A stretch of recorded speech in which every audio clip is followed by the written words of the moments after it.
ఏంటో తెలుస్తా, ఇదిగో యుగ సమాప్తి వరకు నేను సదాకాలము మీకు తోడై ఉన్నాను. హల్లెలూయా.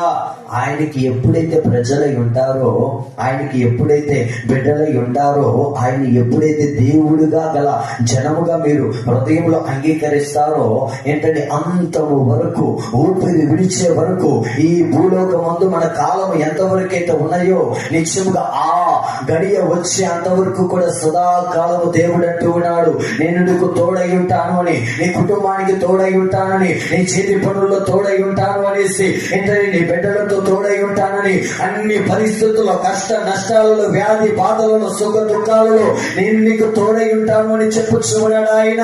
హల్లెలూయా.